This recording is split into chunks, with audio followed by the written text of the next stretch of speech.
Greetings one more time in Jesus' name. शुभ संध्या एक बार और यीशु मसीह के नाम से।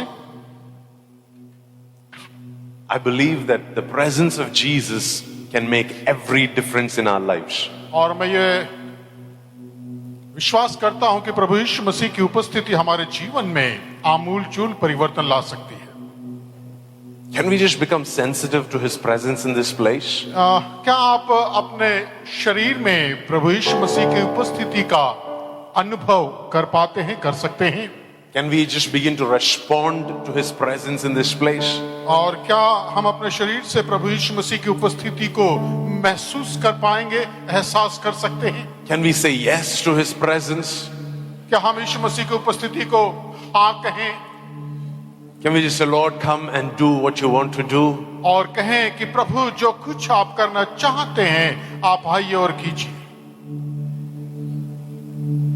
Do something new in my life.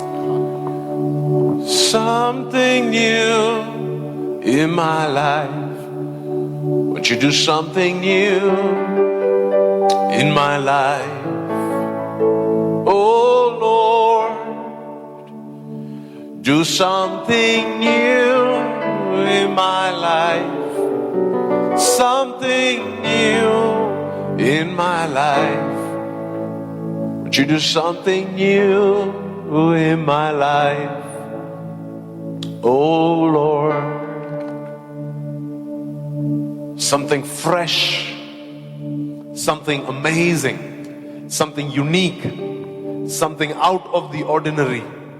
We invite you, Lord, to just come and do a new work in us. प्रभु परमेश्वर, हम आपको आमंत्रित करते हैं कि हमारे बीच में एक नई ताजगी, एक नया उन्माद, एक नई उमंग हमारे बीच में आज होने पाए। We love you, Lord. प्रभु, हम आपसे प्रेम करते हैं। In Jesus' name we pray. यीशु मसीह के नाम से आमीन। How many of you believe that the Lord spoke to you this morning? आप में से आज कितने लोग ये कह सकते हैं कि आज प्रातः काल परमेश्वर ने आपसे वार्तालाप किया, बातचीत की? That God is giving you some instructions regarding your serving. और परमेश्वर आपके सेवकाई के नजरिए में कोई निर्देश देना चाहते हैं। That God is bringing a restructuring regarding your serving. और आपकी सेवकाई को परमेश्वर आपकी अधोसंरचना को एक और प्रारूप में, नवीनीकरण में पुनः स्थापित करना चाहते हैं। That the way that you serve God and the way that you serve your church is changing from after this conference. और इस सम्मेलन के पश्चात आपने आपकी कलीसियाओं में और आपकी सेवकाओं में परिवर्तन होने जा रहा है। The way that we honor God's presence and the way that we honor God's servants is going to change after this conference. और जिस प्रकार से हम परमेश्वर के सेवकों को सम्मान करते हैं इस सम्मेलन के पश्चात, उसमें आमूल-चूल परिवर्तन होगा। Amen. Praise the Lord. Are you okay in continuing the story of Saul? क्या आप चाहते हैं कि शाऊल की जो सुबह बात अध्ययन कर रहे थे उसी को आगे बढ़ाई जाए? We're going back to 1 Samuel chapter 9 and we read verse 4 in the afternoon. और पहला शमूएल की पुस्तक उसका 9वां अध्याय और अंत में हमने 4थी आयत को पढ़ा था। And this is what it said. It said that Saul, he had been going everywhere. He went all through the land of Benjamin and still he did not find any donkeys over there. और वह फिर बिन्यामीन के पूरे देश में गया लेकिन वहां पर गदहियां उसे न मिली। And finally, the Bible says finally, अंत में it says in verse 5, 5वीं आयत में it says they entered the region of Zuph. और वे ज़ूफ नामक देश में पहुंचे। Everybody says Zuph. When they entered the region of Zuph, something changed over Saul's mind. और जैसे ही वे ज़ूफ देश में पहुंचे, शाऊल के मानसिक सोच में और उसकी चेतना में एक परिवर्तन आया। See, the Bible says in verse 5, finally the servant and Saul, they entered the region of Zuph. And then Saul said to his servant, no, it's enough. Let's go back home. और जब वे सूफ नामक देश में आए तब शाऊल ने अपने सेवक से अपने साथ के सेवक से कहा, हम लौट चलें. Let's go back home because now my father, he is now worried more about us than about the donkeys. अब मेरे पिता गदहियों से ज्यादा अब वे मेरी और आप तुम्हारी चिंता कर रहे होंगे. He all of a sudden he caught the heart of the father when he entered into the land of Zuph. जैसे ही वो ज़ूफ नाम देश में पहुंचा, अचानक उसका हृदय का वो बोझ और उसके पिता का वो चिंता दोनों आपस में मिल गए, दोनों के हृदय मिल गए. You should understand what is happening to Saul. He has an assignment which is to do the assignment of his father. और ये बात आपको समझनी चाहिए कि शाऊल को एक जिम्मेदारी दी गई थी जिसे उसे पूरा करना था और वो जिम्मेदारी उसके पिता कीश ने उसे दी थी. And the Bible says he kept going from one town to the other town without getting any results. और बाइबल बताती है कि वो एक नगर से दूसरे नगर में भटकता रहा, खोजता रहा, लेकिन कोई उससे परिणाम नहीं मिला. He asked so many people but no answers, no responses.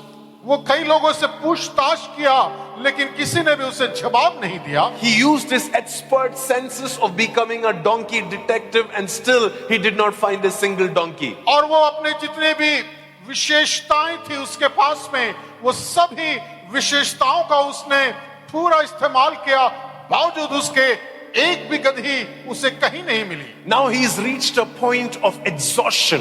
अब वो एक ऐसे पहुंच गया ऐसे चरम स्थिति पर जो ऊब चुका था. And he's discouraged. और वो बिल्कुल निराश था, हतोत्साहित था. He is without answers. और उसके पास में कोई उसका जवाब, किसी बात का उससे उत्तर नहीं मिल रहा. The scariest problem in the church is when leaders they become discouraged. और सबसे भयावह कलीसिया में यदि कोई बात है तो उनके अगुवे जब वे निराश हो जाते हैं, सबसे भयावह कलीसिया में यही एक बात है. Do you know the time when Elijah got discouraged? जब एलिया हतोत्साहित हुआ, क्या आप जानते हैं? When did Elijah get discouraged? कब वो एलिया निराश हुआ? The Bible says that Jezebel sent a message to Elijah saying, tomorrow this time I'm going to kill you. और इज़बेल ने जब एलिया को ये संदेश भेजा कि कल इस वक्त तुम्हारी हत्या की जाएगी. The Bible says Elijah, he was so depressed, so discouraged. Now he wanted to run away from Jezebel. Now he wanted to run away from God. Now he wanted to run away from his calling. और एलिया यह सुनकर अवसाद में आ गया, निराशा में आ गया, हताशा में आ गया. अब वो इज़बेल से भी दूर चले जाना चाहता था, परमेश्वर से भी दूर चले जाना चाहता था. He in fact prayed saying, God, will you please kill me? और वो परमेश्वर से ये प्रार्थना किया, क्या पिता आप मुझे क्यों नहीं मार डालते? I don't want to live anymore. I don't want to serve you anymore. और मैं अब आपकी और सेवकाई नहीं करना चाहता और मैं और जीना भी नहीं चाहता. See, discouragement is common. Everybody can have discouragement. और निराशा जो है हर किसी के साथ हो सकती है, हर कहीं हो सकती है. But how you respond to that discouragement will prove if you're a man of God or not. और उसका किस प्रकार से हम उसको हैंडल करते हैं, ये प्रमाणित करेगी आप परमेश्वर के संतान या उसके जन हैं या नहीं. Because even the unbelievers can be discouraged and they can respond by saying, oh, nothing good will come out of my life. और यहाँ तक कि अविश्वासी भी ये कहते हैं, निराश होकर के कोई भी भलाई या कोई भली वस्तु मेरे जीवन में कभी आ नहीं सकती. And they would say, I don't want to live anymore. और वो ये कहते हैं कि मैं और अब जीना नहीं चाहता. I don't want to do any of my job anymore. अब मैं और कोई अब पेशा करना चाहता नहीं. Even the unbeliever says the same thing. यहाँ तक कि अविश्वासी भी यही कहते हैं. But why is it that a believer, a child of God, when he is discouraged, he has the same language that the unbeliever has? लेकिन क्यों विश्वासी भी इसी प्रकार के बयान देते हैं जो अविश्वासी देते हैं। See, I'm not talking about people in Indore. I'm talking about people in the Bible. I'm talking about Elijah, the great prophet. और मैं इंदौर के लोगों के बारे में नहीं, लेकिन मैं बाइबल में पाए जाने वाले एलिया जो महान भविष्यवक्ता थे उनके बारे में कह रहा हूं। I know that your response is good when you're discouraged, but Elijah, he had a very bad response. मैं जानता हूं कि आपका निराशा में बड़ा उत्साहजनक आप कार्यशैली आपकी रहती है, लेकिन मैं बात कर रहा हूं एलिया की। He got so discouraged. He said, "No, I can't serve God anymore." और वो इतना निराश हो गया कि वो ये कहते हैं कि मैं अब और परमेश्वर की सेवकाई नहीं करना चाहता। Another man called Jacob in the Bible, he got so discouraged that he said, "I am going to keep crying till the day that I die." और वो एक और शख्स है बाइबल में, उसका नाम है याकूब, और वो ये कहते हैं कि मैं उस समय तक रोऊंगा जब तक कि मैं मर नहीं जाता। You know, this is right after he got the news that Joseph is stolen from him. और ये उसे जब समाचार मिला कि यूसुफ को उससे हटा लिया गया या वहां से चुरा लिया गया। The Bible says the whole family gathered around Jacob trying to console him. और बाइबल बताती है कि पूरा परिवार याकूब के इर्द गिर्द सिमट गया और उसे आश्वासन और वे तसल्ली देने लगे। But do you know what Jacob did? He said, "I refuse. I will not take your consolation. I will not be happy anymore. I will die like this. I will keep mourning till the day that I die." और वो कहने लगा इस प्रकार से कि तुम्हारी कोई भी तसल्ली के शब्द मुझे आश्वासन नहीं दे सक रहे, और मैं तब तक रोता रहूंगा जब तक कि मैं मर नहीं जाता। Do you know Jacob was a man of great encounters with God? क्या आप जानते हैं याकूब का परमेश्वर के साथ में एक उग्र मुठभेड़ हुआ था। He would always have repeated visitations from the angels. और स्वर्गदूत बार बार उससे मिलने के लिए आया करते थे। Every juncture, every decision that Jacob would make, it was because there is an angel who would come and tell him, "Hey, now you need to get up and go and settle in Bethel. Now you need to do this. Now you need to do that." And the angels would give him direction. और देखिए स्वर्गदूत उसे निर्देश देते थे, अब तुम यहां से उठो, वहां जाओ, यहां से उठो, बेथेल की ओर जाओ, अब तुम ये करो। हर बात जो उसे करनी थी वो स्वर्गदूत आकर उसे बताया करते थे। But then Jacob reached a point in his life where he became so discouraged. लेकिन याकूब भी एक ऐसे मकाम पर पहुंच गया जहां की वो बहुत और बेहद निराश था। That from that day onwards, his visions dried up. और उस दिन से उसका दर्शन जो है उसने खो दिया। Please go back and read your Bible. I'm not telling you things that's not in your Bible. I'll tell you things that's there in the book of Genesis. और मैं ये बातें नहीं कह रहा जो बाइबल में नहीं है, ये उत्पत्ति की पुस्तक में आपको मिलेंगी। You would just count the number of encounters that Jacob had with God, but all of a sudden his encounters just stopped, dried up. No more encounters with God. आप देखेंगे, गिनती करेंगे यीशु मसीह परमेश्वर के साथ में याकूब का कितने बार मुलाकात और मुठभेड़ हुई, लेकिन एक वक्त ऐसा आया कि वो बिल्कुल अकेला हो गया। And from that day onwards, he never got another word from God. और उस दिन के पश्चात उसे परमेश्वर से कोई शब्द नहीं मिले, कोई उसे दिशा नहीं मिली। Now Jacob lived his whole life in depression. और याकूब जिंदगी भर अवसाद में जीता रहा। Do you know that when you're depressed, you are pushing your life away from the voice of God over your life? जब आप अवसाद में और निराशा में होते हैं, क्या आप जानते हैं आप परमेश्वर से ज्यादा दूरियां बना लेते हैं? Why are you saying this, Pastor? Isn't it when I'm depressed that God should come and hug me? आप ऐसा भी कह सकते हैं कि जब मैं ज्यादा निराशा में हूं, हताशा में हूं, अवसाद में हूं, क्यों परमेश्वर मुझे आता और मुझे आलिंगन क्यों नहीं करता? Because God doesn't like pampering your tantrums. God doesn't like to, just when we show that we are upset with him, God doesn't want to just come and agree that it is okay for you to be upset with him. और जब आप निराश होते हैं तब परमेश्वर आपके पास में आकर ये नहीं कहता हाँ कोई बात नहीं, तुम निराश हो, ठीक है, कोई खास बात नहीं, ऐसा You नहीं know, बोल। when Elijah, when he was depressed, the Bible says God refused to meet him. जब एलिया अवसाद में था, निराश था, परमेश्वर ने इनकार किया उससे मिलने के लिए। God sent an angel, परमेश्वर ने एक स्वर्गदूत को भेजा and the angel said, "Eat this food and go to the mountain of God." और इस भोजन को खाओ और उस पहाड़ की ओर चलो, Eat this food and get strengthened and go back to the mountain of God. और परमेश्वर के उस पहाड़ की ओर चलो, इस भोजन को खाओ, ताकत पाओ और निकलो। And as long as Elijah sat under that juniper tree, God did not give him an encounter. और जब तक एलिया उस पांच वृक्ष के नीचे तले बैठा रहा, परमेश्वर ने उससे मुठभेड़ या उससे मुलाकात नहीं करी।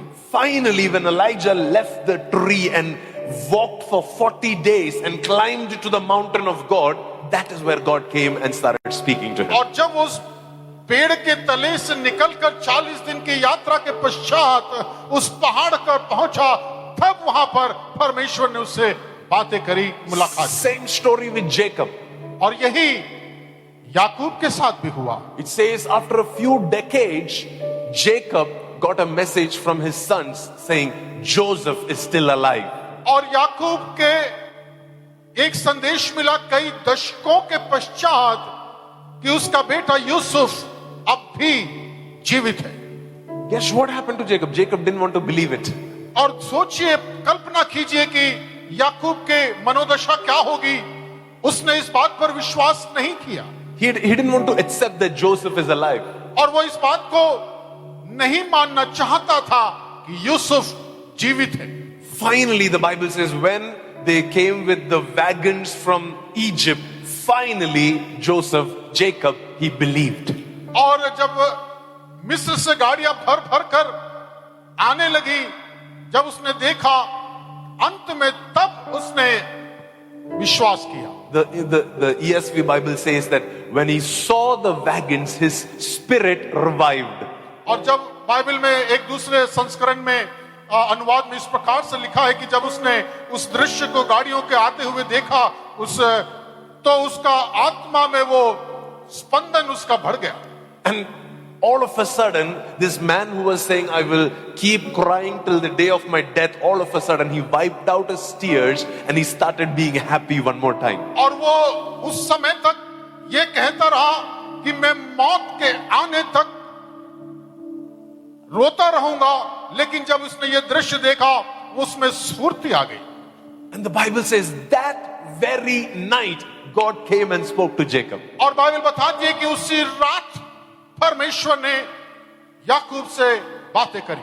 That very night God came and said, don't worry, go to Egypt, I will bless you in the land of Egypt. और उसी रात परमेश्वर ने उससे कहा कि तुम जाओ मिस्र की ओर और मैं मिस्र की उस भूमि को आशीषित करूंगा। Can you imagine how many years of encounters with God Jacob lost because of his discouragement? आप सोचिए कि उसकी हताशा और उसकी निराशा के कारण कितने साल परमेश्वर के साथ उसका संबंध और संपर्क टूटा रहा। The Bible talks about a famine that Jacob had to face and he did not have a word from God.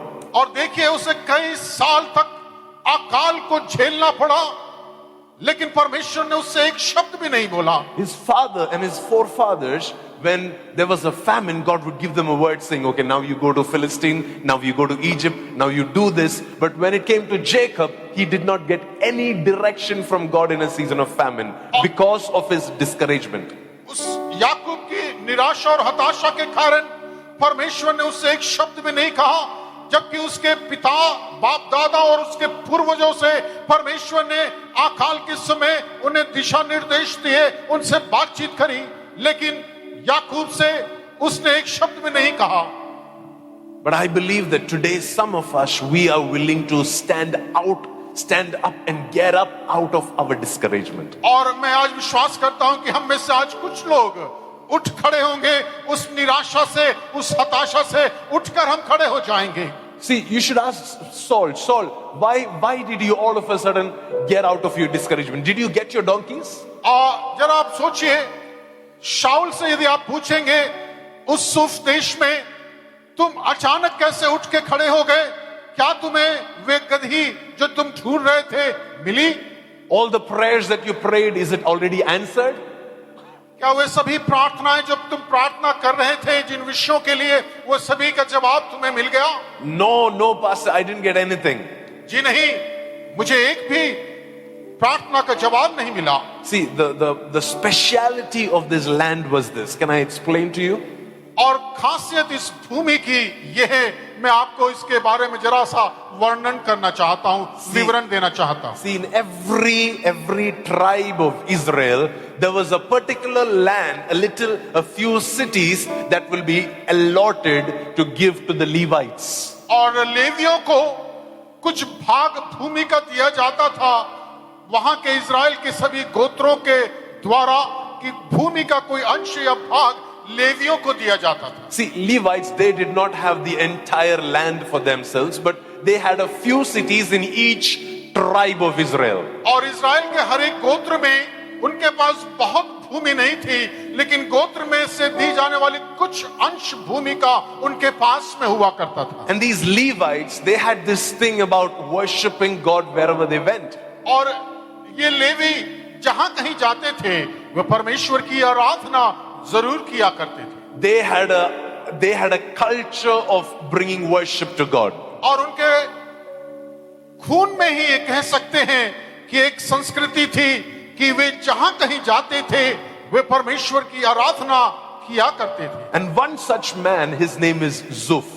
और एक व्यक्ति जिसका नाम था जूफ। When you check out the biblical history of Zuf, they will tell you he was a Kohathite Levite.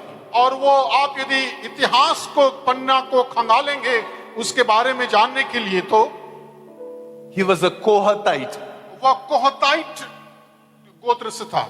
Levite was the tribe. Levi was the tribe, and under Levite there was different. Levi had sons, and he had different clans in the family of Levite, and he was a Kohathite. और levy गोत्र के उप गोत्रों में से एक शख्स था, यूसुफ नाम का व्यक्ति। And the Bible says that his family had a culture of worship. और बाइबल ये बताती है कि उसके परिवार में आराधना करने का एक संस्कृति थी। Do you know who was his son? क्या आप जानते हैं उसका बेटा कौन था? One of his sons or sons, his name was Elkanah. और उसके एक बेटे का नाम था Elkanah. Who is Elkanah? Elkanah जानते हैं आप कौन है? Who is Elkanah? Samuel's father. शमूएल का पिता। Prophet Samuel's father is Elkanah. और भविष्यद्वक्ता शमूएल का पिता था Elkanah. Do you know the story of how they would keep going to the tabernacle to worship God every year on point without fail? क्या आप जानते हैं कि वो हर साल उस मिलाप वाले तंबू की मंदिर में जाते थे और आराधना किया करते थे बिना Naga? If you read 1 Samuel chapter 1 verse 1, it talks about how there was a family in the land of Zuf. It was the family of Elkanah, Peninnah and Hannah. Peninnah, हन्ना और एलकाना का परिवार यदि आप पढ़ना चाहें, पहला सामुएल पहला अध्याय और उसकी पहली आयत में उस परिवार के बारे में वहां पर विवरण लिखा है। They were also from the same land of Zuf. और वे भी जूफ के उस नामक देश से थे। And their father was Zuf. और उनका पिता भी एक जूफी था। And the Bible says these guys, they were, ferocious lovers of God. Whenever they can, they went and they worshipped God. और वे परमेश्वर से बहुत ज्यादा प्रेम करने वाला परिवार था। जहां कहीं उन्हें मौका मिलता और जहां कहीं वे जाते, वे परमेश्वर से आराधना किया करते, प्रेम किया करते थे। And from this family, God chose a man to become the next great prophet of the nation. Samuel was chosen from this family. और इसी वंशज से, इसी परिवार से परमेश्वर ने शमूएल को चुना ताकि वो एक महान भविष्यद्वक्ता बने। There was never been another prophet like Samuel in the Bible. और बाइबल में शमूएल के समान कोई और नबी हम नहीं पाते। The Bible says that not a word that he spoke ever fell to the ground. Bible ये कहती है कि जो कुछ उसने कहा भूमि में या पृथ्वी पर कभी ऐसा नहीं हुआ कि उसकी बात पूरी ना हुई हो। He was a Levite. वो एक लेवी था, He was a priest. वो एक याजक था, He served in the house of God from a tiny age. और वो परमेश्वर के घर पर बिल्कुल किशोर या बालकी अवस्था से ही रहता और सेवा किया करता था. And guess what? His hometown was the land of Zuf. अब सोचिए उसका गृह नगर कौन सा था? उसका गृह नगर ज़ूफ था. And it is this Zuf that there is a discouraged man who is walking into. और देखिए इसी ज़ूफ नामक शहर में एक निराश व्यक्ति अपने कदमों को धीरे धीरे बढ़ा रहा है. Here is a Saul who has lost all his donkeys, lost all of his hope. He is finally entering into the region of Zuf. अब देखिए शाऊल जिसके पास में उम्मीद की कोई किरण नहीं, जिसने गदही को नहीं ढूंढ पाया, वो निराशा में धीरे धीरे अपने कदमों को इस शहर की ओर बढ़ा रहा. If you read the previous verse, you will hear of so many other cities that he went to, but he did not get any hope in any of those cities. आप उस आयत में पढ़ेंगे और भी शहरों में वो गया, लेकिन कहीं भी उसे एक सांत्वना, एक निराशा से उबरने का मौका किसी भी शहर में उसे नहीं मिला. But when he went into Zuf, all of a sudden his spirit revived and he said, okay, it's time to go back home. और देखिए जैसे ही वो ज़ूफ शहर में कदमों को रखा, वो आत्मा में नवीनीकरण उसे मिला. And he said, let's go back home. और उसने कहा आओ अब हम लौट चले. See, there are two choices that you can make when you are discouraged. देखिए आप दो तरीके से चुनाव कर सकते हैं जब आप निराशा में हो. Elijah, he ran away from home. Elia जो घर से निकलकर भाग गया, And Saul, who said, I'm going to run back to my home. लेकिन शाऊल भागकर अपने घर की ओर गया. So there are two responses that you can have when you're discouraged. You can either run to God or you can run away from God. आप इस प्रकार से कह सकते हैं कि जब आप निराशा में हो, या तो आप परमेश्वर से भाग जाते हैं या आप परमेश्वर की ओर भागते हैं. Amen? And the Bible says Saul, when he entered into Zuf, he all of a sudden he began to see that he needs to go back home. और जैसे वो ज़ूफ में पहुंचा शाऊल, बाइबल ये कहती है कि उसके मन में आया कि वो अपने घर की ओर जाए. I see in my spirit that this church is supposed to be a Zuf in this land. आमेन. और मैं ये आत्मा में देखता हूं कि ये कलीसिया ज़ूफ के उस शहर में कदम रखने जा रही है. No, I said this church is the Zuf in this land. और मैं ये समझता हूं कि इस पूरे नगर में ये कलीसिया एक ज़ूफ है.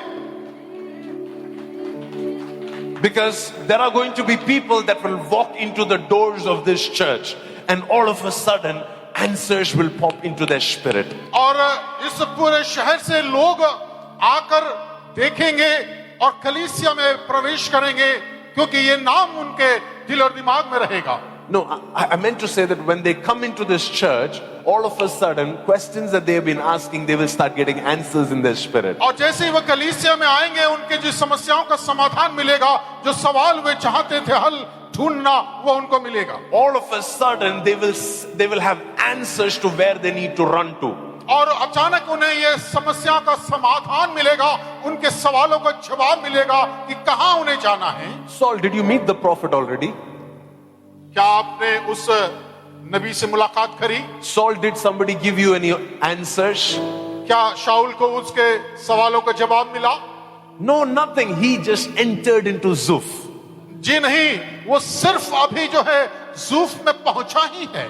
And as soon as he entered into Zuf, his spirit just opened up to answers. और जैसे ही वो ज़ूफ नामक उस देश में पहुंचा, वो अपनी आत्मा में वो बड़ा खुश हुआ. I believe that the Lord is going to raise a generation of Levites in this house. और मैं ये विश्वास करता हूं कि परमेश्वर लेवियों की पीढ़ी को इस कलीसिया में यहाँ पर से वो खड़ा करेगा. I bless each and everybody that said an amen. I bless your faith to receive this grace. I bless your faith to receive this anointing. I bless your faith to walk in the grace as the Levite of God. और मैं जिन्होंने आमीन कहा उन सबों को मैं आशीषित करता हूं और परमेश्वर अवश्य आपको आशीष देंगे। And as you are a Levite in this land, you carry the anointing to open people's eyes without laying hands on them. आप जैसे इस नगर में एक लेवी बनकर रहते हैं, आप उनके ऊपर हाथ रखेंगे जबकि वो आपको पहचान उनके देखने के पहले ही। I meant to say, even without you laying hands on them, वो आप उनके हाथ उनके ऊपर ना रखे बावजूद इसके they will open, their eyes will be opened. वे अपनी आंखों को खोल लेंगे, खुल जाएंगे। See, some people you have to lay your hands, pray for them, fast with them, do so much things to bring them out of their discouragement. But when you can have an atmosphere of worship, कई बार आपको लोगों के ऊपर हाथ रखना पड़ता है, प्रार्थना करनी पड़ती है, उपवास करना पड़ता है, लेकिन कई बार सिर्फ जब आप उनके ऊपर हाथ भी न रखें तब भी, if you have an atmosphere of worship, जब आपके आसपास में आराधना का एक माहौल, एक वातावरण हो, that when somebody walks into your neighborhood, they have to feel that, my heart is light. और जब कभी लोग आपके आसपास में, आपके आस पड़ोस में आए, उनको हृदय में एक हल्कापन महसूस होने पाए। They may just be getting a lift in your car from this point to that point, and all of a sudden their depression will vanish away. और जब कभी आपकी गाड़ियों में वे बैठे, उनके अवसाद निकल जाया करे, भले वो एक जगह से, एक चौराहे से किसी दूसरे चौराहे या शॉर्ट डिस्टेंस में ही क्यों ना ट्रैवल कर रहे हो। Do you know why? Because before you reach that junction, you've been worshiping in that car.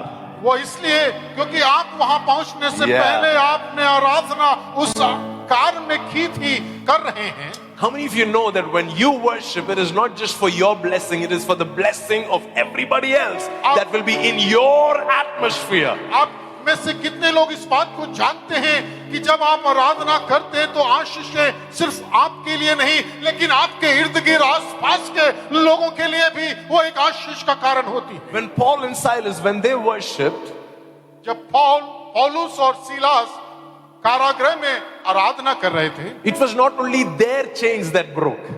देखिए वहां पर सिर्फ ना उनकी जंजीरें टूटी, बल्कि Do you know the story? How many people's chains broke? Everybody in the prison became free because of two people's worship. आप देखिए उस कारागृह में जो सिर्फ दो लोग आराधना कर रहे थे, सिर्फ उनकी आराधना के कारण ना सिर्फ जो आराधना कर रहे थे उनके जंजीरें टूटी, बल्कि वहां पर जितने भी लोग थे उनकी भी जंजीरें खुल गई।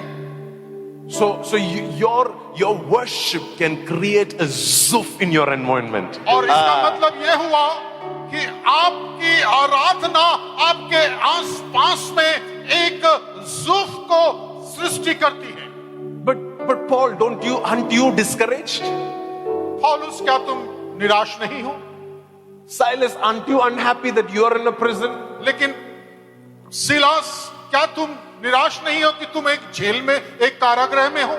See, this is what Paul and Silas will say. We may be in the prison, but we are still generals of God in this prison. और वो पौलुस और सिलास ने यही कहा होगा, हाँ ये बात सत्य है कि हम आज तो कारागृह में हैं, लेकिन हम परमेश्वर के वे जनरल्स हैं, वे सैनिक हैं। See, there is a big difference between Paul and Silas worshiping God and everybody else worshiping God. देखिए इस बात में बहुत फर्क है कि जैसे पौलुस और सिलास आराधना कर रहे थे और दूसरे लोग आराधना करते हैं। See, do you know that all of us we worship God? क्या आप जानते हैं कि हम सभी लोग आराधना करते हैं? Willingly or unwillingly we worship God. चाहते हुए भी या अनचाहे रूप में हम परमेश्वर की आराधना करते हैं। Even the devil himself, he worships God. यहाँ तक कि शैतान भी परमेश्वर की आराधना करता है। Even the things that he does brings glory and honor to God. और वो काम जो कुछ करता है उसमें भी परमेश्वर को महिमा मिलती है। You know that, right? And in fact, the Bible says that every tongue, every knee will bow and every tongue will confess what? Jesus, you are Lord, to the glory of God the Father. और Bible ये बताती है कि हर एक जुबान और एक घुटना टिकेगा परमेश्वर के सम्मुख में। And they will confess Jesus is Lord. और उस समय वे मन फिराएंगे और ये स्वीकार करेंगे, हाँ यीशु ही मसीह है। And they will give glory to God the Father. और तब वे लोग परमेश्वर को महिमा देंगे जो पिता है। But what is the difference between that worship and Paul's worship? अब देखिए पौलुस की आराधना में और उस आराधना में फर्क क्या है? See, there that worship is involuntary worship. It is forced worship. और वहां पर ये जबरदस्ती के द्वारा की गई एक आराधना थी। But here is Paul. He doesn't have to worship in the prison, but he still chooses to worship in the prison. और पौलुस जो है कारागृह में रहकर उसे जरूरी नहीं था कि वो आराधना करे, लेकिन पौलुस ने चुनाव किया स्वैच्छिक रूप से कि वो परमेश्वर की आराधना जेल में रहकर भी करेगा। I am not sent into the prison to sit and cry here. और मुझे कारागृह में इसलिए नहीं भेजा गया कि यहां मैं बैठूं और रोता रहूं। I am not sent into the house of Potiphar so I can feel victimized. और मैं पोतीफर के घर में इसलिए नहीं भेजा गया ताकि मुझे एक विक्टिमाइज करके पेश किया जाए। I'm not sent into Pharaoh's palace so I can be at his mercy. No. I am a general of God. और मैं फिरौन के घर में भी इसलिए नहीं भेजा गया मैं उसके रहमो करम पर जीऊं, लेकिन मैं परमेश्वर का एक योद्धा हूं, एक सैनिक हूं। So wherever I go, I create my own environment of Zuf. और जहां कहीं मैं जाता हूं मैं अपनी स्वयं की अपने आसपास में एक ज़ूफ को मैं पैदा कर लेता हूं। How many of you know that Joseph, he was a dreamer? आप में से कितने लोग हैं जो ये जानते हैं कि यूसुफ जो था वो एक दर्शन देखने वाला दर्शी था? So wherever Joseph went, there was an atmosphere to dream. और जहां कहीं भी यूसुफ गया वहां पर एक ऐसा वातावरण बन जाता था कि वो स्वप्न को दर्शनों को देखने लगता। So it's not just Joseph. Other people began to see dreams around him. और ये सिर्फ यूसुफ ही नहीं लेकिन उसके इर्द गिर्द जो लोग पाए जाते थे वे भी दर्शनों को देखने लगे। See, you know what we say, right? Like, Pastor, bring this nice olive oil and pour it over me so there is an impartation. और हम ये नहीं कहते कि जैतून के तेल को हमारे ऊपर उंडेल दिया जाए था कि परमेश्वर की वो अभिषेक हमारे ऊपर उतर आए। Nothing. You just have to be in the same atmosphere. ऐसा कुछ नहीं है, आपको परमेश्वर की उस वातावरण में उस उपस्थिति को इर्द गिर्द में समेट कर रखना है। And all of a sudden, the same dreams that were only given to Joseph now began going into the servants of Pharaoh, and ultimately it reached Pharaoh himself. और देखिए जो दर्शन यूसुफ को दिया गया वो उसके मार्फत उसके आसपास के लोगों यहाँ तक कि उसके सेवकों और नौकरों तक भी पहुंचा, और उन नौकरों के मार्फत वो स्वप्न कहां पहुंचा? फिरौन के पास। So stop living like a victim.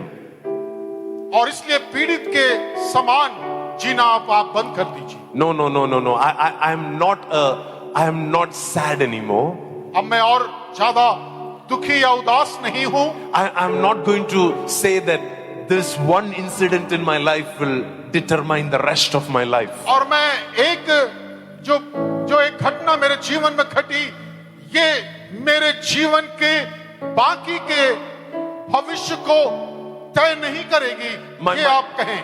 My failure in my finances will not determine how I conduct my finances for the rest of my life. और मेरे आर्थिक नुकसान या असफलता जो एक बार मेरे जीवन में घट गई वो मेरे आगे के भविष्य के जीवन को तय नहीं करेगी। When this man cheated me, it doesn't mean that I will never get married again. और यदि ये व्यक्ति ने मुझे धोखा दिया इसका मतलब ये नहीं कि मैं कब अब विवाह मेरा होगा ही नहीं।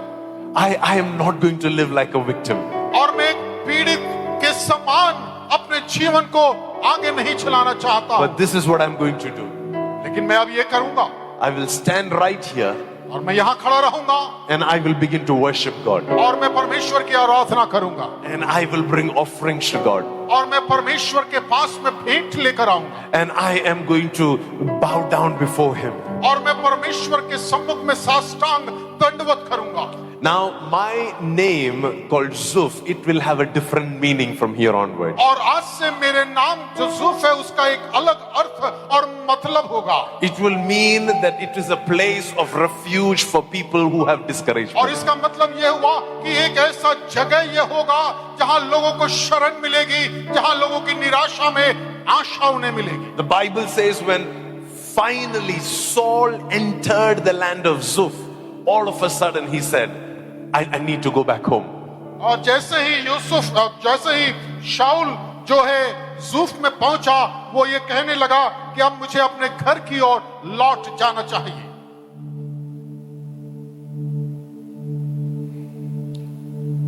When you go back from this conference, your house need to become a Zuph. आमीन. जब आप इस सम्मेलन के पश्चात अपने घर में जाएंगे, आपका घर एक ज़ूफ होना चाहिए. When you go back from this conference, your house church, your church needs to become the next Zuph. आपका जब यहां से सम्मेलन के पश्चात जब अपने घर की ओर आप प्रस्थान करेंगे, आपकी कलीसिया, आपका घर एक नया ज़ूफ होना चाहिए. You know, when you worship, what happens is that place gets elevated in the spiritual realms. जब आप परमेश्वर की आराधना करते हैं, तो वो जगह जो है ऊंचा उठा लिया जाता है. अपनी जगह से एक ऊंचा उठने का वो बात कहती है. See, whichever place, let me explain this to you. In indoor, whichever place there is a lot of worship happening in indoor, that place gets elevated in the spiritual realms of the city. और इस शहर में जहां कहीं भी आत्मिक आराधनाएं होती हैं, वहां उस क्षेत्र में आराधनाओं के कारण वो जहां पर है उसके इर्द गिर्द आत्मिक तौर से वे ऊंचा उठ जाते हैं. It doesn't have to be worship of Jesus, worship of anything. ये सिर्फ यीशु मसीह की आराधना नहीं. Any worship, that place can have higher value, higher influence in the atmosphere of that city. आप देखेंगे कि जो भी आराधनालय हैं शहर भर में, उसके इर्द गिर्द में, वो उसके क्षेत्र में एक अलग ही किस्म का एक एहसास होता है. If cricket is worshipped in a city, then that place, that spirit will begin to rule over the city. और यदि क्रिकेट की ही इबादत करी जाती है शहर में, तो वो शहर को, उस क्षेत्र को क्रिकेट ही उसको चलाता है, उस पर काबिज रहता है. If Bollywood is worshipped in a city, you will see that the Bollywood will begin to control the atmosphere over the city. और यदि बॉलीवुड की आराधना करने जाती है किसी शहर में, तो आप देखेंगे कि बॉलीवुड उस शहर में नियंत्रण कर लेता है. How about a church begins to take control of a city? और आप सोचिए कि कलीसिया शहरों पर कब नियंत्रण करेगी? And we are thinking, okay, Pastor, how do we do this? Do we have to become a big church? No, we have to become a worshiping church. और देखिए, आपको ये सोचते होंगे कि हमें क्या एक बहुत बड़ी कलीसिया होना होगा? जी नहीं, आपको सिर्फ आराधना करने वाली कलीसिया होनी है. And we have to be a church that worships sacrificially. और एक आराधना ऐसा कलीसिया की जो आप न्योछावर, जो आप समर्पण, जो आप बिल्कुल अर्पण करते हो खाली आराधना के लिए. And that kind of sacrificial worship gets spiritual dominion. और इस प्रकार के बलिदान जो आप आत्मिक आराधनाओं में करते हैं, वही आपको एक प्रभुत्व देता है आपके इर्द गिर्द, आपके आसपास. And I believe that this church is created for dominion in indoor. आमीन. Dominion in विश्वास करता हूं कि ये कलीसिया जो Dominion in है India. आपके शहर के जहां कहीं से भी आप आते हैं, आपके आसपास आप उस पर प्रभुता करने वाले हैं, आप उस पर आधिपत्य जमाने वाले हैं. See, when I come here and I say something, it doesn't carry as much value as when you, who is standing on that mountain of worship, when you speak from there, that carries more value. देखिए, मेरे यहां आकर ये सब कहने का मूल्य कम होगा, जबकि आप इसी विषय को अपने क्षेत्रों में कहेंगे, आपका वो वजन उस बात का ज्यादा होगा. This was the land of Zuph. This is where Samuel lived. और ये ज़ूफ नाम शहर में जहां शमूएल रहा करता था. The Bible says Saul was ready to give up and go back home. और बाइबल ये बताती है कि शाऊल तैयार हो गया कि निराशा के कारण कि वो आप छोड़ करके अपने घर की ओर लौट जाना चाहता था. He said, let me go at least comfort my father. और वो ये सोचने लगा कि चाहता हूं मैं अपने पिता को कम से कम तसल्ली तो दे दूंगा, सांत्वना दूंगा. But the servant said, Master, we have reached Zuph. लेकिन उसके सेवक ने कहा, स्वामी, हम ज़ूफ तक तो पहुंच ही गए हैं. Do you know the speciality of Zuph?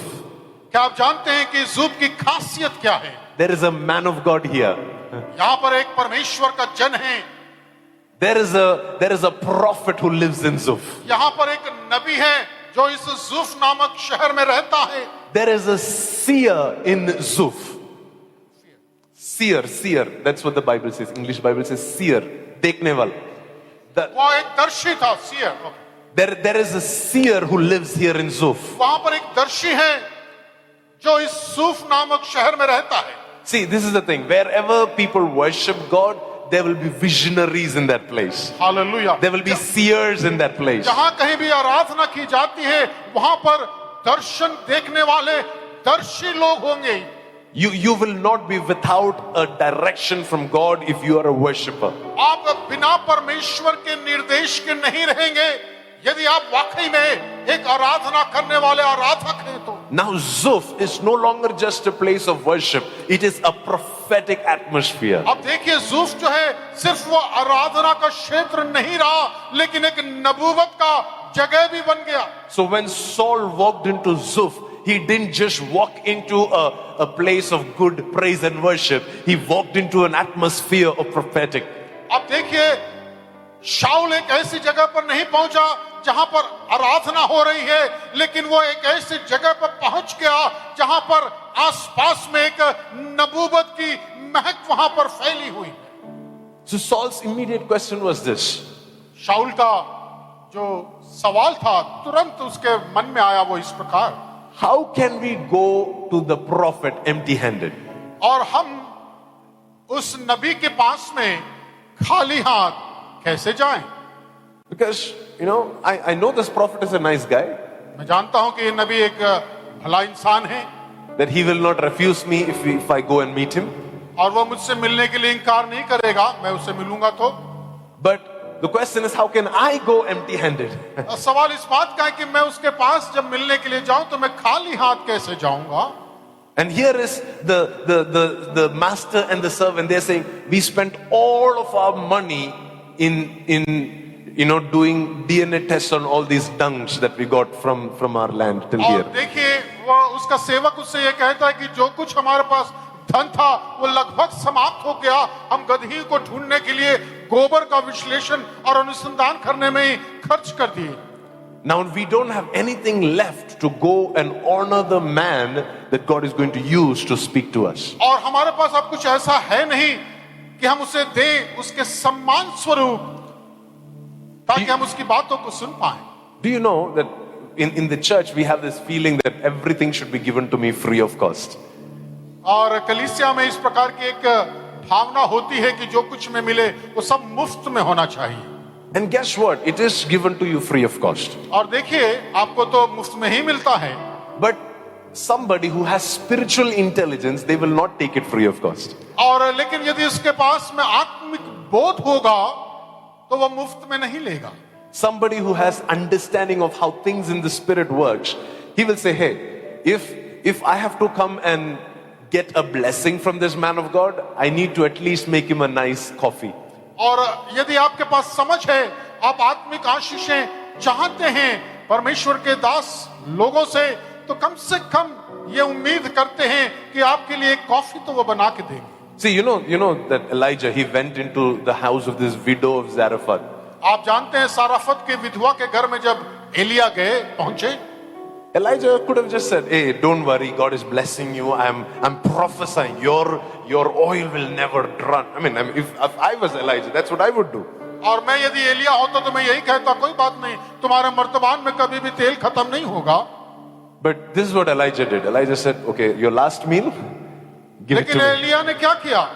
तुम्हारा अंतिम भोजन जो है You don't eat, you give it to me. आप मत खाओ, मुझे दे दीजिए, मैं खाना चाहूंगा।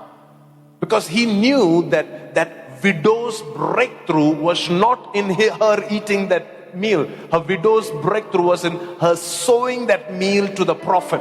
और देखिए वो प्रॉफिट, वो नबी ये जानता था कि इस विधवा का आशीषों का पिटारा इस भोजन में नहीं, लेकिन भोजन के मार्फत जो मैं परमेश्वर के दास होने के नाते उसने मुझे देगी, उसके कारण वो आशीषों का भंडार उसे मिलेगा। Can I break a lie over your life today?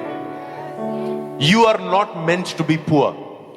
मैं आपको ये बताना चाहता हूं, आप गरीब होने के लिए आपकी सृष्टि नहीं की गई। No, no, no, no, no. Child of God, you are not meant to be poor.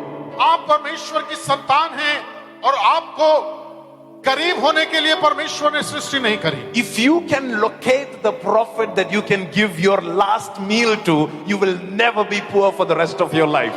आप यदि अपने come on. भोजन का अंतिम कौर यदि उस नबी को जो आपके शहर में है ढूंढ कर उसे खिलाएंगे, आप याद रखें जिंदगी भर आप तंगहाली में कभी नहीं रहेंगे।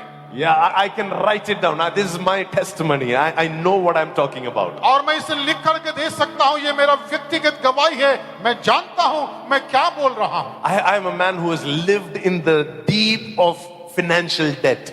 और मैं एक ऐसा शख्स हूँ जो आर्थिक कर्ज में डूबा हुआ व्यक्ति था। And that is the time when I learned the principle of giving. और तब मैंने देने के सिद्धांत को समझा और सीखा। And I used to think when God will bless me, no, that time I will give tithe.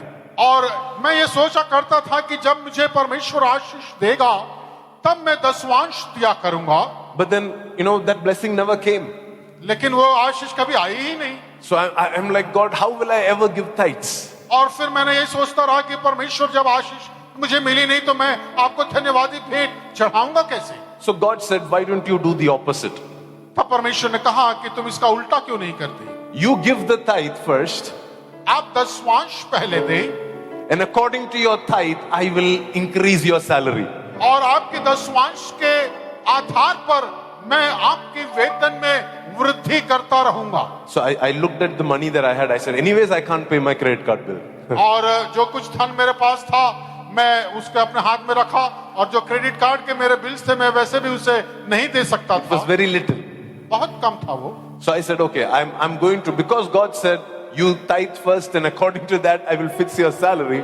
I said, I'm going to do this. और परमेश्वर ने मुझसे कहा कि तुम पहले अपना दसवांश दो तो मैं तुम्हारा आर्थिक उत्थान करूंगा।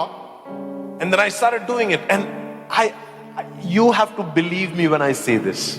और आपको ये बात पर विश्वास करना होगा जब मैं ये कहता हूँ। It did not take years or months for my finances to turn around. और ये सालों या महीनों नहीं लगे मेरी आर्थिक समृद्धि को आने में। This is my testimony. I don't know how it works here in Indore. My testimony is that my finances turned around in the matter of weeks. और मेरे आर्थिक समृद्धि कुछ ही हफ्तों में उसमें आमूलचूल परिवर्तन हो गया।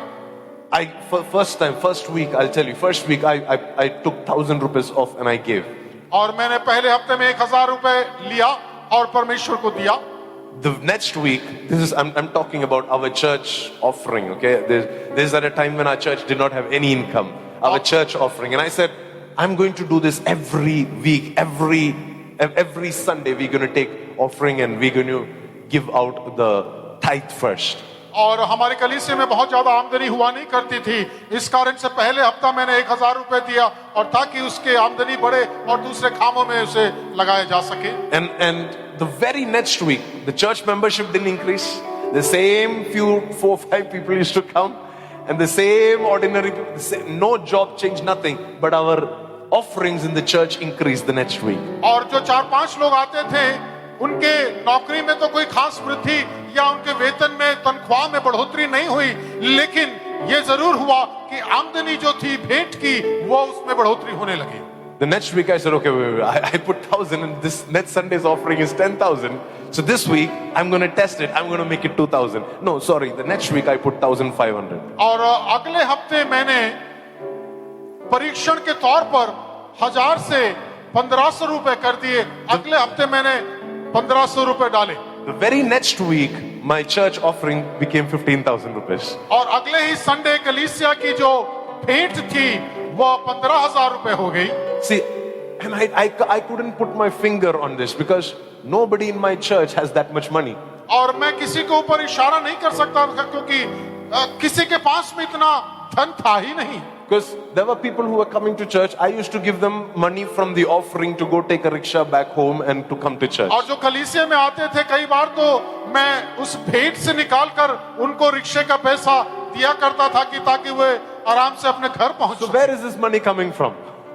तो अब ये सवाल हुआ कि ये धन जो है आ कहां से रहा है। But the next week I said, okay, this is really working. I have to accelerate this. And I think it was 2,500 or 3,000 rupees. And immediately the church offering increased according to that. और देखिए मैंने उसके अगले सप्ताह 2,500-3 हजार रुपए दान दिया, भेंट दी, और उसी प्रकार से कलीसिया की आमदनी में बहुत वृद्धि हुई। In the next few months, please understand what I say. In the next few months, we were giving a tithe of over 1 lakh or a few lakhs. We were giving a tithe, just a tithe. अब कुछ ही महीनों में हमारी कलीसिया का दसवांश जो था वो लाखों में चले गया। This is at a time when our church did not have members. और ये वक्त था जब कलीसिया में सदस्य नहीं हुआ करते थे। This is at a time when our church just moved into a new property and we don't even have the money to give as the down payment or the deposit for that place. और हम उस समय पर उस परिस्थितियों में थे जब हम नई संपत्ति, एक नए जमीन के लिए हमने वहां पर पैसा दिया, और उसको भी पूरा करने के लिए धन हमारे पास पर्याप्त नहीं हुआ करता था। Can I speak the truth of God over your life? You're not meant to be poor. आपको परमेश्वर ने तंगहाल, गरीब रहने के लिए नहीं सृष्टि करी है। Saul says, the servant said, I have one last piece of silver. और उस शाऊल का सेवक ने ये कहा कि मेरे पास में एक चांदी का एक सिक्का अंतिम है, वही बचा है। Saul could have said, okay, keep that. We need little guarantee on the way back. What if something happens? और शाऊल ये कह सकता था, जब हम वापस अपने घर की ओर जाएंगे तो कम से कम सुरक्षा के दृष्टिकोण से थोड़ा पैसा तो हमारे को चाहिए रास्ते के खर्चों के लिए। But Saul said, no, it's okay. Let's take this to the man of God. Hallelujah.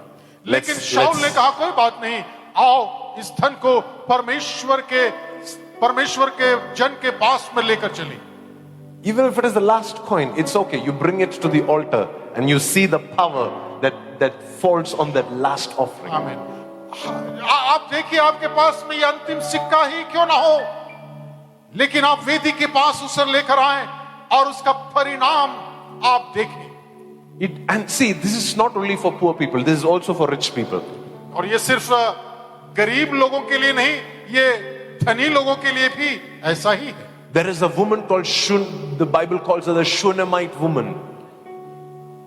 एक सुने, Do you know the story? क्या आप जानते हैं उसकी कहानी के बारे में? What did she do? उसने क्या किया? She built a extension over her house for Elisha to live in. और देखिए, उसने अपने घर के ऊपरोठी कोठरी एक बनाई ताकि ये भक्त जो है वहां पर रहे। See, she did not want anything from Elisha. और उससे एलिशा से उसने कुछ भी चाहा नहीं। See, that widow at Zarephath, she needed at least food. This woman, she did not need anything from आप Elisha. साराफत की उस विधवा को देखिए, कम से कम उसे भोजन की चाह तो थी ना, लेकिन यहां पर देखिए इसको तो वो भी नहीं। In fact, the man of God said, I'm so impressed. और परमेश्वर के भक्त ने ये कहा, मैं बड़ा प्रभावित हुआ। I need to do something for you. और मुझे कुछ ना कुछ तो तुम्हारे लिए करना पड़ेगा। You know what she did? She made a house. She put a cot. She put a table and a chair just in case he wants to sit and write something. She put a lamp. She put the best interior decoration in that house. और उसने देखा उस भक्त के लिए, परमेश्वर के जन के लिए एक उसने ऊपरी में कमरा बनाया और सबसे शानदार सुसज्जित कमरा, पलंग, दीपक, मेज और जो कुछ जरूरत थी बेहतरीन तरीके से परमेश्वर के उस जन के लिए उसने दिया। So, you know, if I have a podcast that I run where I have this amazing people that I will have them as guests and I will interview them. I have a show. और यदि मैं एक ऐसे व्यक्ति का साक्षात्कार करना चाहूं जो इसी प्रकार की पृष्ठभूमि में हो, I actually do that. Every week I do that. Every Saturday I have a podcast where I interview different people. और मैं हर शनिवार को लोगों का साक्षात्कार करता हूं। This Saturday, I think Pastor Praneeth Calvin from Mumbai, he's my guest and we are doing a conversation and I'm asking him questions. और इस शनिवार को भी एक मुंबई से पासवान है जिनके साथ मैं सवाल जवाब करूंगा। And so I love doing this. और मुझे अच्छा लगता है ये करना. So if this Shunammite woman, if she was a guest on my podcast, और यदि ये सुनेमाइक इस महिला मेरी मेहमान होती उस शो की, तो I would ask her, how often did Elisha live in this house? और कितने बार ये शख्स परमेश्वर का भक्त तुम्हारे घर में रुकता है? And she's like, we very rarely. कभी कभार. Because Elisha, whenever he has a connection flight through Shunem, you know, he has that 5 hours layover, he will come, sleep, and he will go off. और यदि उसको एक जगह से दूसरी जगह जाना और बीच में कुछ वक्त मिलता था, तो आराम करने के दृष्टिकोण से सिर्फ उसके घर में आराम करने के लिए वो जाया करता था. So you understand, she's not giving to Elisha because Elisha is poor. और वो इसलिए उसको नहीं दे रही है कि वो एक गरीब था. She's not giving to Elisha because Pavam, he doesn't have a place to sleep. Let me just make a nice bed. No, that's not why she's doing it. वो इसलिए नहीं कर रही है कि उसके पास में कहीं सोने के लिए और जगह नहीं, इसलिए मैं तरस खाकर उसके लिए ये सब व्यवस्था कर रही हूं. ऐसा नहीं था. She is doing this so that whenever the man of God would pass by through my town, he will have a place to just, take an afternoon nap. वो इसलिए कर रही है कि जब कभी भी वो व्यक्ति वहां से गुजरे और वो चाहे कि उसे थोड़ा समय आराम करना, तो वो हमारे घर में आकर आराम कर पाए. Lady, you went through all of this hard work just so once in a while when the man of God comes, once in a few years, if he comes, he gets to rest in this house. और देखिए, कई सालों में पता नहीं कब अगली बार आना होगा, लेकिन जब कभी उसका आना हो तो उसको कुछ क्षणों के लिए, कुछ पल के लिए, कुछ समय के लिए उसको आराम करने के लिए उसने ये पूरी की पूरी कवायद और व्यवस्था करी. Wow. Somebody said, wow. क्या अद्भुत बात है. Do you know God is going to use you to do that? क्या आप जानते हैं कि परमेश्वर आपका इस्तेमाल करने जा रहा है यही सब करने के लिए? Not because your man of God needs it. और इसलिए नहीं कि वो परमेश्वर के भक्त या जन को इस सब चीज की जरूरत है, but because your hands are enabled to sow honor into your man of God. और इसलिए कि आपके हाथ परमेश्वर के दास का सम्मान करने के लिए उठ खड़े हो जाएं. So sometimes what happens is when we are poor, we give so that God can give us breakthrough. But when we become rich, we forget that and we stop doing what we did when we were poor. और जब कभी हम गरीब होते हैं तो जो कुछ परमेश्वर ने दिया हम उस पर आशीषित पाते हैं, लेकिन जब हमारी आमदनियां और हमारी आशीषें बढ़ती हैं और हम भूल जाते हैं जो कुछ परमेश्वर के लिए हमें करना चाहिए. See, for this woman, it was probably not very sacrificial to do this. She had savings. और ऐसा नहीं है कि इस महिला इसके पास में कुछ बचा हुआ रखा था, बचत था और वह उसने किया. In fact, when the prophet asked her, she said, I have no need. और यहां तक कि भविष्यवक्ता ने जब उससे पूछा कि कोई तुम्हारी जरूरत, उसने कहा कुछ भी नहीं. The prophet's servant had to go and do a private search to understand what is wrong with her. और उनका जो नौकर था वो इस खोज में लगा कि इसकी जरूरत क्या है, इसकी वजह क्या है इसके ऐसा मना करने की. See, this is the thing. If that person not having a child, you know that this lady did not have a child. आप जानते हैं इस महिला के कोई संतान नहीं थे. If that was a big problem, then God would have revealed it to Elisha. और यदि यही सबसे बड़ी समस्या होती तो परमेश्वर जरूर दर्शन के माध्यम से उससे एलिया से कहता है. Am I right? Come on, Elisha, you know he's a prophet, right? Elia तो भविष्यवक्ता था. He doesn't need to hire a private detective to go and find out what's going on in your house. और एलिया को किसी खुफिया Elisha को किसी खुफिया व्यक्ति को नियुक्त करने की जरूरत नहीं थी कि उसके यहाँ क्या क्या है उसकी जानकारी उससे मिले. The enemy king, whatever he spoke in his bedroom, Elisha would hear that. और राजा के अपने कक्ष में बैठकर जो कुछ वार्तालाप वो किया करता था, एलिशा अपने घर में बैठकर उसे सुन लिया करता था. So in other words, even God did not think that it is a need for this woman to have a child. दूसरे शब्दों में परमेश्वर ने भी नहीं चाहा इस प्रकार से कि इस महिला का एक संतान हो। But this man of God, he was so satisfied with this gift. He said, I need to bless you, woman.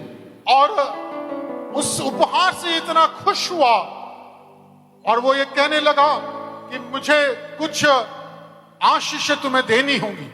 Do you know when Isaac was about to bless his sons, do you know what he told him? आप जानते हैं इसहाक जब अपने बेटे को आशीष देने जा रहा था तो उसने क्या कहा? He said, make a meal भोजन तैयार करो and bring it to me और मुझे मेरे पास लेकर आओ so that I can eat it ताकि मैं इसे खाऊं and my soul will be happy. और ताकि मेरी आत्मा तृप्त हो, खुश हो। I don't know how it is in Hindi. It is not spirit, my soul. Okay, which means my mind, my heart will be happy. मेरा हृदय, मेरी आत्मा, मेरा रूह जो है वो संतुष्ट हो, खुश हो। And once my soul is happy, then I will bless you. और जब मेरी आत्मा तृप्त होगी, खुश होगी, तब मैं तुम्हें आशीष दूंगा। See, Saul, he can walk into Prophet Samuel's house and Prophet Samuel will still bless him. और देखिए, शाऊल चाहता तो शमूएल के घर जाता तो भी शमूएल उसे जरूर आशीष देता। But there is a blessing that comes when the prophet's soul is full. लेकिन देखिए, आशीष उस समय आती है जब भविष्यद्वक्ता का रूह जो है वो तृप्त होता है, भरा हुआ होता है। There is a different blessing that comes when their soul is full. और एक अलग किस्म की आशीष निकलती है जब रूह जो है वो बिल्कुल तृप्त और संतुष्ट होती है। My son, he's a big foodie. आपका बेटा जो है वो बहुत भोजन करने वाला खाऊ व्यक्ति है। When you give him the right ice cream, यदि आपने उसे बढ़िया आइसक्रीम दिया, if you give him the right kind of shawarma, और यदि आपने उसे शवरमा नाम का जो भोजन होता है, खाद्य वस्तु यदि आप उसने दिया, if you give him the right chocolate, सही चॉकलेट उसने दी, टॉफी दी, years later he will remember your name. सालों बाद भी वो आपका नाम जरूर स्मरण रखता है। He's only 5-year-old, by the way. वो 5 साल का ही है। His name is, we've called him Israel. हम उसे इज़राइल करके पुकारते हैं। But the thing with him is, he never forgets anybody that gives him good food. वो उस व्यक्ति को कभी नहीं भूलता जो उसे बढ़िया भोजन कराता है। I have a feeling he's watching me on live stream, so I will, not give more details. हो सकता है वो सीधा प्रसारण देख रहा हो, इसलिए मैं और विस्तृत जानकारी उसके बारे में देना नहीं चाहता। But do you know that there is a way to make your prophet's soul happy? आमीन। क्या आप जानते हैं कि आप अपने नबी के रूह को किस प्रकार संतुष्ट कर सकते हैं? We are still talking about kingdom serving. हम अभी भी परमेश्वर के राज की सेवकाई के विषय में ही बात कर रहे हैं। See, in the economy of the world, it is the opposite. देखिए, संसार की आर्थिक पैमाने इसके ठीक उलट है। In the economy of the world, the boss will pay the one that is working under him. और संसार में एक मालिक अपने नौकर को उसको तनख्वाह देता है। But in the kingdom, it is the opposite. लेकिन परमेश्वर के राज्य में ये उल्टा है। See, God has placed Levites over us. और परमेश्वर ने हमारे ऊपर लेवियों को रखा है। Who gives money to whom? कौन किसको धन देता है? The people that are serving, they give money to the Levites who are placed above them. और जो सेवा करने वाले लोग हैं वे लेवियों को देते हैं जो उनसे ऊपर हैं। Why? Because this is not a gift of charity. This is a gift of honor. और ये जो है कल्याणकारी कामों के लिए नहीं दिया गया, लेकिन ये सम्मान स्वरूप उन्हें दिया जाता है। Are you learning something today? क्या आप कुछ सीख रहे हैं आज? I know that some of you are worried because you're saying, Pastor, I don't have anything. आप में से कुछ लोग शायद इस बात की चिंता कर रहे होंगे, पासवान हमारे पास तो कुछ है ही नहीं देने के लिए। But Jesus would look at the disciples and ask, but then what do you have? लेकिन यीशु मसीह अपने शिष्यों को देखकर ये कहते हैं, तुम्हारे पास क्या है? These disciples, they came to Jesus and said, it's impossible. We really cannot do this.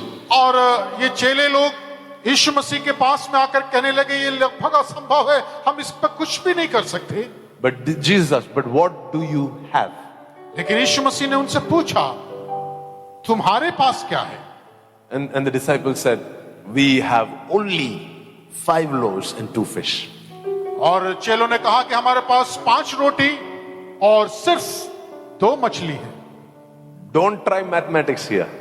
आप गणितज्ञ ना बने, ज्यादा गणित के बारे में ना सोचें. This is not how economy of the world works. और ये दुनिया की आर्थिक दृष्टिकोण इस प्रकार से नहीं चलती. Jesus said, bring him to me. यीशु ने कहा, मेरे पास लेकर आओ. Let me bless that. Hallelujah. और मैं उसे आशीष देना चाहता हूं. Let me place my hand on that 5 loaves and 2 fish. और मुझे अपने हाथ को उन 5 रोटियों और 2 मछलियों के ऊपर रखने दो. Saul says, I only have 1 silver coin left. शाऊल ये कहता है कि सिर्फ मेरे पास में एक ही सिक्का बचा है. What good will come out of this? इससे क्या भला होगा? But he says, I'm going to give this to the man of God. लेकिन वो ये कहता है कि मैं इसे परमेश्वर के जन को देने जा रहा हूं. And I will see what happens. और मैं देखता हूं अब क्या होगा. Do you know what happened? आप जानते हैं क्या हुआ?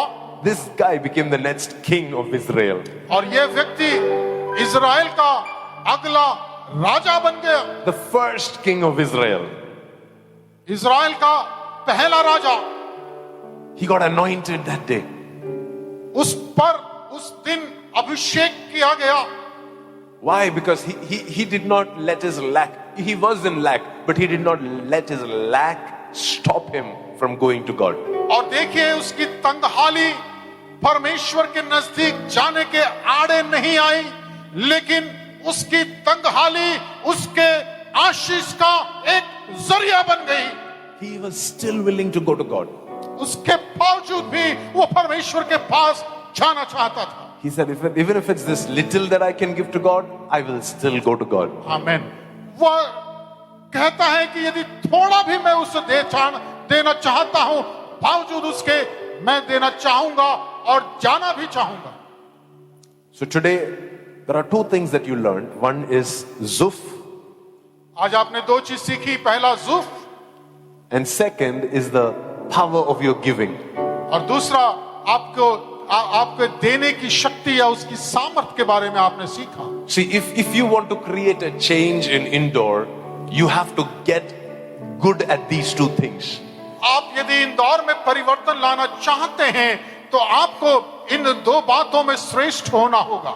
Do you know how much money is spent each week or each month in building altars to other things in our city?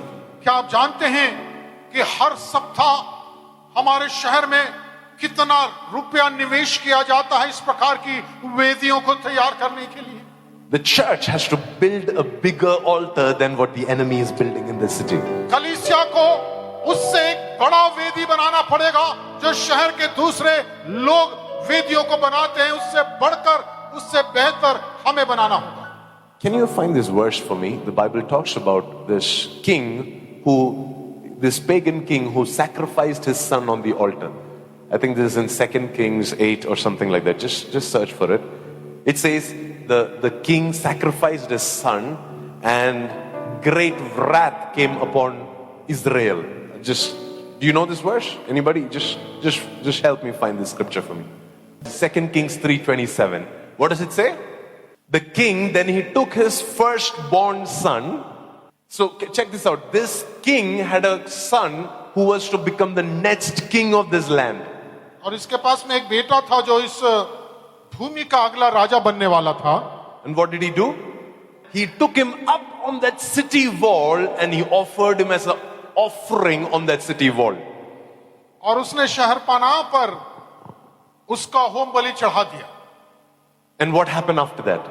And immediately there was a great fury against Israel. इस कारण Israel पर बड़ा प्रकोप हुआ। See, if you read the previous verses, you will see that Israel was winning this war. आप अगर पहली की आयतों को पढ़ेंगे आप समझ पाएंगे कि इज़राइल जो है वह युद्ध को वो जीत रहे थे। But this pagan king, what did he do? He said, I have ordinary offerings will not work here. और उसने ये कहा कि सामान्य भेंट जो है यहाँ काम नहीं आएगी। This has to be a radical offering. और यह एक बड़ा भेंट होना चाहिए। And so who is he offering to? Not to God.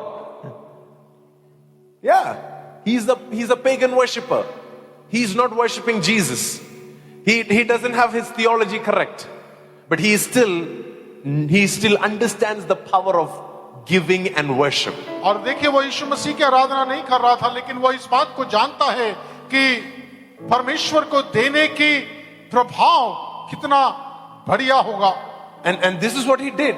He took his son who was to sit on the throne after him. और देखिए उसने अपने उस बेटे को, जेठे को उठाया, पहले को, जो उसके पश्चात उसके राजा बनने की कतार में था, वो राजा बनता। He took his son to the city wall and he sacrificed him there. और देखिए उसने अपने बेटे को शहरपनाह पर लेकर गया और वहां पर उसकी होम बलि चढ़ाई। And what happened? All of a sudden he had dominion in the atmosphere. और देखिए आसपास क्या हुआ, वो प्रभुत्व उसका जम गया आसपास के क्षेत्रों पर। You know what was the problem with the Israelites? क्या आप जानते हैं इजरायलियों की समस्या क्या थी? They did not, their offering and sacrifice did not exceed the offering of the pagan king. और देखिए उस राजा की भेंट से बढ़कर इजरायलियों की भेंट नहीं थी। But it will not be so about this church. Hallelujah. लेकिन इस कलीसिया के बारे में ऐसा नहीं है। This church we will worship more radical than the world around us.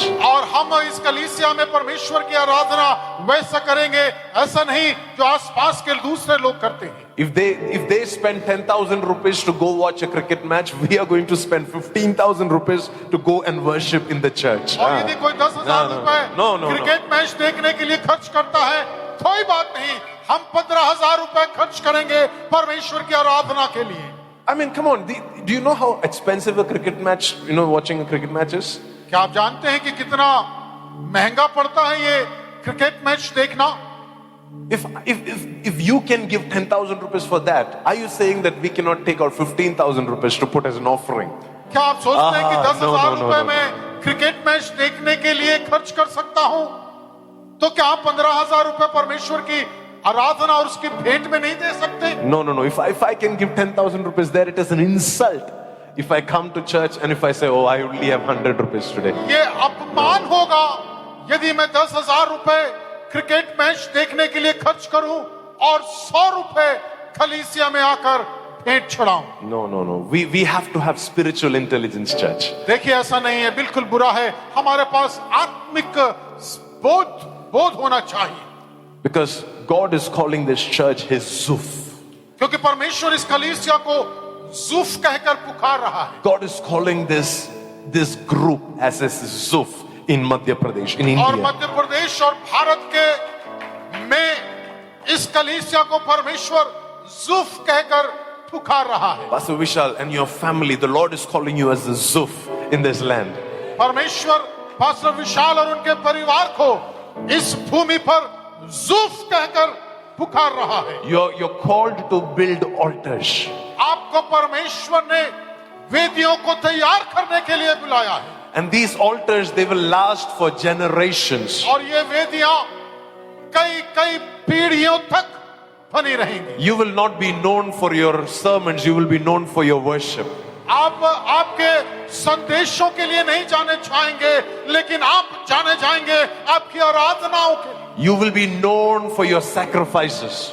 आप लोगों में प्रसिद्ध होंगे आपके बलिदानों के खातिर। You will be known for your giving. आप लोगों के बीच में आपके देने के कारण जाने जाएंगे। And the Lord is saying you are a Zuf. और प्रभु कहते हैं कि तुम एक जूफ हो। And because you are a Zuf, Samuels will come out of your house. और चूंकि तुम Yeah. एक जूफ हो, इसलिए शमूएल आपके घर से निकलेंगे। Because you are a Zuf, Elkanahs and Hannahs will come out of your house. और एल्काना और हन्ना आपके घर से निकलेंगे।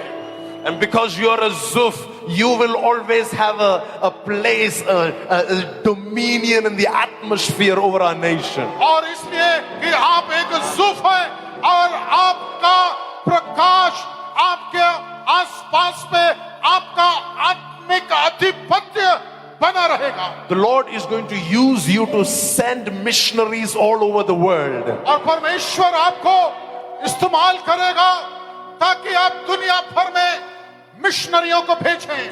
I see so many pockets of people speaking different languages, not just Hindi, Pastor, different languages all around the world that are being touched by missionaries that are birthed under your care. आपके देखभाल के, आपके वजह से, आपके स्टूवर्डशिप में दुनिया भर में न सिर्फ हिंदी बोलने वाले लेकिन अन्य विदेशी भाषाओं को बोलने वाले मिशनरियों को आप भेजेंगे, भले ही वे वहां पर जला दिए जाएं। There is a training school that I'm giving you, says the Lord. और प्रभु ये कहते हैं कि मैं तुम्हें एक प्रशिक्षण स्कूल देने जा रहा हूं। I'm giving you a land, a property to build this training school. और मैं तुम्हें एक संपत्ति देने जा रहा हूं जहां पर आप इस प्रकार का प्रशिक्षण की एक शाला आप खोलने जा रहे हैं। And people will come searching for this Zuf. और लोग उस जूफ को ढूंढते हुए आपके पास में पहुंचेंगे। You do not have to advertise this. They will come searching for you. और इसके लिए आपको विज्ञापन देने की जरूरत नहीं, लोग आपको ढूंढते हुए आपके पास में आएंगे। No. Your calling is not to plant churches. Your calling is to raise generals. आपको सिर्फ कलीसिया को स्थापना करने के लिए नहीं चुना गया, लेकिन परमेश्वर ने आपको चुना ताकि आप योद्धाओं को तैयार करें। Your calling is to raise Hannahs that will pray.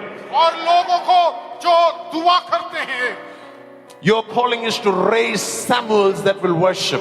और आपकी बुलाहट शमूएल को तैयार करने की है। Your calling is to appoint the next Sauls and Davids of our nation. और आपकी बुलाहट आने वाले दिनों में दाऊदों को और शाऊलों को नियुक्त करने की होगी। Yeah. Amen. Father, we thank you for the grace upon this house. Can we all stand up for a quick minute? Lord, we thank you for the atmosphere of Zuf that is already here. पिता परमेश्वर, हम धन्यवाद देना चाहते हैं इस जुफ के लिए जो यहाँ पर आपने तैयार करी है। Father, we thank you for the atmosphere of worship that is already here. परमेश्वर, हम धन्यवाद देते हैं यहाँ पर जो आराधना की तैयारी हम देख पाते हैं। We thank you for the atmosphere of radical giving. और पिता परमेश्वर, हम धन्यवाद देते हैं बहुतेरे उस देने के लिए। Can I do something tonight? क्या मैं आपके लिए कुछ करूं आज की रात?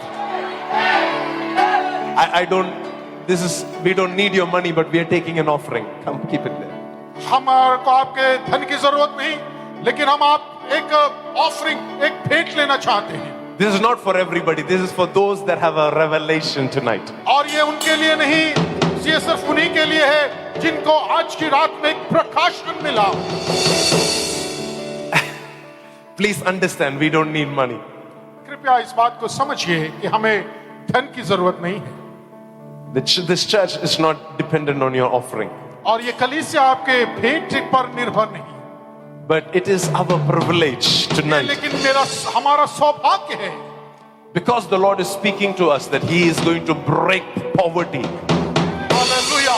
क्योंकि परमेश्वर आज आपकी गरीबी को तोड़ डालना चाहेगा। Because the Lord is saying He is going to break the atmosphere over your house. और परमेश्वर आपके उस वातावरण को, उस माहौल को तोड़ डालना चाहता है। Amazing. Bring that box here. Bring that box here. Come on. We didn't come prepared for this, but the Lord is saying it, so we will do it. Yeah? और चूंकि हम इसके लिए तैयार नहीं थे, लेकिन परमेश्वर ने कहा, बढ़िया। We are not asking for your money. We are asking for your sacrifices. हम आपके धन की उम्मीद और अपेक्षा नहीं करते, लेकिन हम आपके बलिदान की उम्मीद करते हैं। The Lord is saying, where is, what do you have? प्रभु ये कह रहे हैं कि तुम्हारे पास में क्या है? What are you willing to let go? आप क्या प्रभु के लिए देना चाहते हैं? You're welcome to come and give it to the Lord right now. Just pray with me for a quick minute. Father, we thank you for the grace in this place. We just pray that you would saturate the hearts and the minds of your dear children. And as they give unto you, as they worship like never before, Lord, change the atmosphere, change their perspectives, change the dominion that they have in the world, in the family around them. Change, oh God, change. Tonight they have to go back as a different person. Tonight their revelation of who you are needs to change. Tonight their revelation of what you can do needs to change. Tonight. And right now I stand as the voice of God in this place, and I break the curse of debt. I break the curse of poverty. I break the curse of limitation. I break the curse of lack. I break the curse that is stopping people from finding their donkeys. I break that curse in the mighty name of Jesus. And I release abundance in Jesus' name. And I release answers in Jesus' name. Amen. Yes, I release solutions. Amen. In the name of Jesus. Amen. Lamuna kandane mene kere. Alobo sere belandere rebelasere. El Shaddai Aradhana. Can you sing that with me? Elohim Aradhana. Adonai Aradhana. Yeshua Aradhana. Oh, El Shaddai Aradhana. Elohim Aradhana. Adonai Aradhana. Yeshua Aradhana. El Shaddai Aradhana. Elohim Aradhana.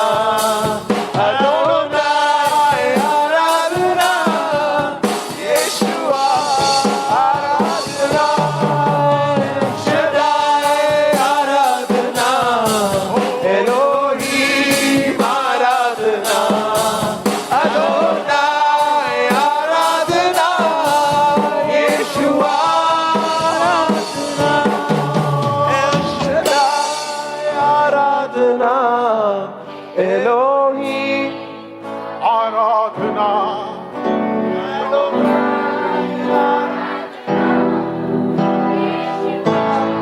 Aradhana. Let's kill the sound. Let me hear the church sing.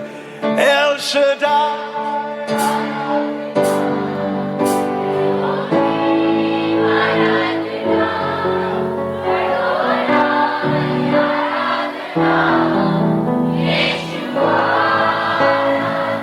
One more time. El Shaddai.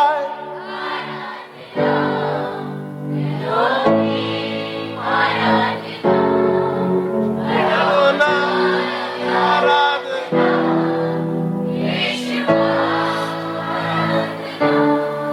We worship you, Lord. Because there is none like you. There is no one else who can match your greatness. And this evening our worship is because you deserve it, Lord. You deserve it. पिता परमेश्वर, हम आपकी आराधना इसलिए कर रहे हैं क्योंकि आप इसके योग्य हैं पिता। If there is one that is worthy, it is you and you alone. और परमेश्वर इसके कोई यदि योग्य हैं तो वो सिर्फ आप और सिर्फ आप ही हैं। And we choose to be the Elkanahs in this land that will worship you. और पिता परमेश्वर, ये एल्काना का वो भूमि हो जाए जिसमें हम आपकी आराधना करते हैं। We choose to be the Zufs in this land that will create an atmosphere of giving to you. और पिता परमेश्वर, ये एक सुफ, ये भूमि हो जाए जो आपकी आराधना के लिए तैयार हो। Holy Spirit, breathe afresh. Breathe afresh on the altars that are built tonight.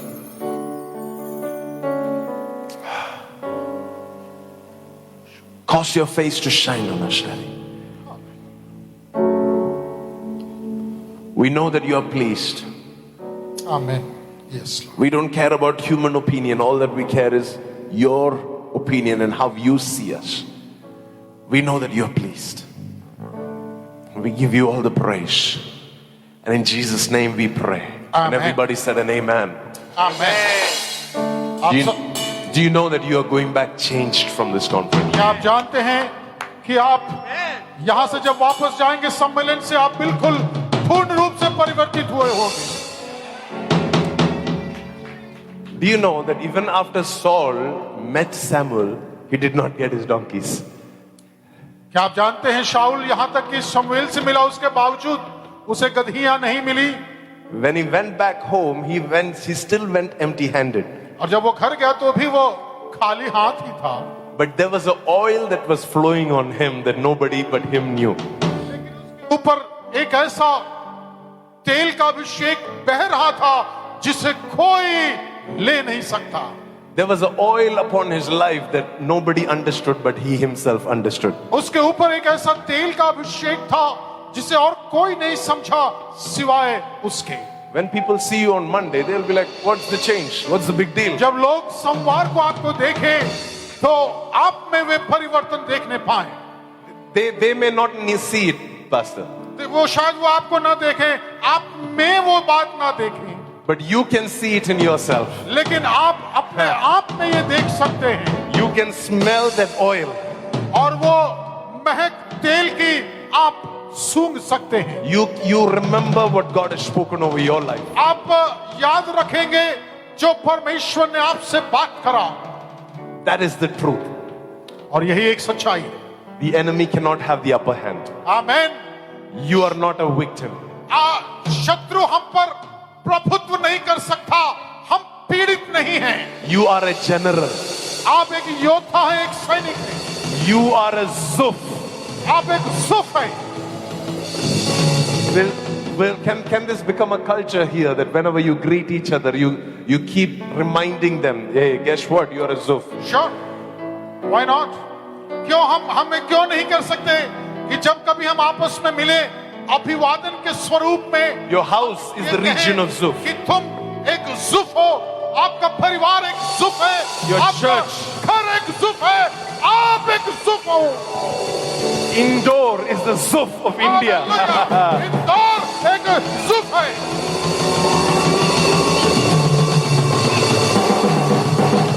I said something. I said Indore is the Zuf of India. Yeah. Indore. Yeah. You have to believe this. आपको इस बात पर विश्वास करना पड़ेगा And you have to confess it. और आपको इसे स्वीकार करना पड़ेगा And you have to stand on these promises. और इस विश्वास पर वायदे पर आपको खड़ा रहना पड़ेगा। Tomorrow we'll continue the study of Saul. और कल भी हम शाऊल के बारे में और अध्ययन करेंगे। We have not finished the story of Saul yet. और शाऊल के बारे में अभी तक हमने समाप्त नहीं किया।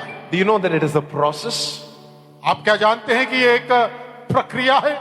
It's not as easy as me saying, okay, everybody who wants to be anointed like Saul, come, let me lay hands and let और me ये pray. इतना आसान भी नहीं है कि लोगों को मैं ये कहूं कि हाँ तुम आओ आगे, शाऊल के समान मैं तुम पर हाथ रखता हूं और तुम आशीषित और अभिषेक बन जाओगे। I will do that. One of the sessions, whenever the Lord would allow me, I would love to lay hands. But let me take you through this journey. और मैं किसी सत्र में जब परमेश्वर ने चाहा और अगुवाई दी तो मैं जरूर करना चाहूंगा, लेकिन आइए हम इस सफर को आगे बढ़ाएं। Let's continue to remain hungry. आइए हम परमेश्वर के सम्मुख में भूखे रहें। Tomorrow morning when you come and worship, you need to have this revelation. I'm building a Zuf.